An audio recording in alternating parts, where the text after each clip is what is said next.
মানুষের কথা কি কমু দাড়ি মোজ কায়দা কামায় তার কথা রক্ষা পায় না তাই না যাই হোক এই দেশটাকে তারা রসাতলে দিছে আমি আবার এই ওয়াসার শ্রমিক কর্মচারী ভাইদেরকে আমি ধন্যবাদ জানাই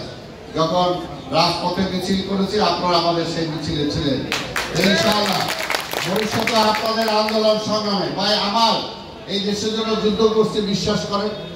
ওর মন্ত্রী এমপি আমার কাছে বড় না খালি মন্ত্রী এমপি হইতে চাইতাম এটা বহু আগে হইতে পারতাম আমি বিশ্বাস করি আমি আমার কাছে এটা প্রধান না আমার কাছে আজকে যে পাটোয়ারি যেগুলো বলছে আন্দোলন সংগ্রাম আজকে মানুষের এই যে আপনাদের সভাপতি আজকে বললো যে অল্প কয়েকদিন এর মধ্যেই আপনাদের অনেকের চাকরি দিতে পারে এটা তো স্যাটিসফ্যাকশন এতগুলো পরিবার তাই না অনেকে ট্রান্সফার করছিল সাসপেন্ড করছিল সেগুলো তারা আন্দোলন করে ফিরাই নিয়ে আসছে আবার এগুলোর জন্য তাকে বিরোধী যদি কেউ করে মুগুরে দাঁড়াবে সে যাই হোক আপনারা কারো অধীনস্থ না মনে রাখবেন এটা শ্রমিকরা সারা পৃথিবীতে কারো অধীনস্থ না নিজেরটা নিজে অর্জন করে নিজে খান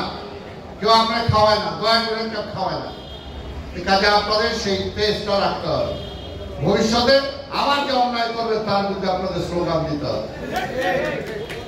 আমার এটা দিতেই হবে পরিষ্কার কথা তাই আমরা চাই এবং আমি ধন্যবাদ জানাই আমার ছোট ভাই মেয়েদের বিজয় ওরা বলছে আপনারাও এখানে আছেন যেহেতু আপনাদের সাথে আমি আছি নিশ্চয়ই আপনারাও আমার সাথে তো আছেন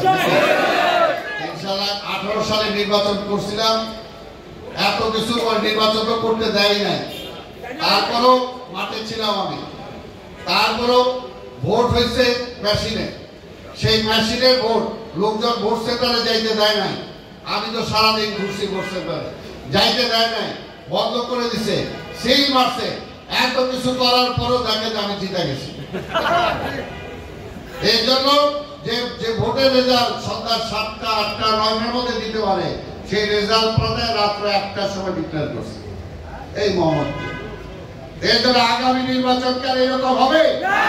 ইনশাআল্লাহ আল্লাহ যদি সহায় হন আল্লাহ যদি থাকে আমার নেতা তারেক রহমান আমার নেতা বেগম খালেদা জিয়া আমাকে এখানে পাঠিয়েছেন নির্বাচনের জন্য ওনাদের প্রতিনিধি হয়ে নির্বাচন করছে ইনশাআল্লাহ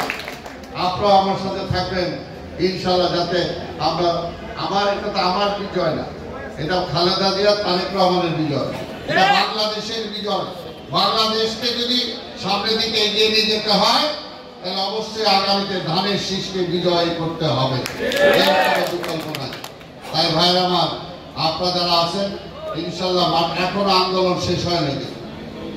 এখনো ভোটের শিডিউল অ্যানাউন্স হয়নি এখন পর্যন্ত পুরো গণতন্ত্র আমরা ফিরে পাই নাই এই সরকার আমরা এনেছি এই সরকার ব্যর্থ কিনা আমরা চাই না এই সরকারকে আমরা সার্থক করতে চাই যদি এই সরকার সার্থক না হয় দেশে একটা চরম অরাজকতা ফিরে আসবে সেই অরাজকতা আমরা চাই না ওই অরাজকতা সৃষ্টি করার জন্য আপনারা দেখছেন গত কয়েকদিন বিভিন্নভাবে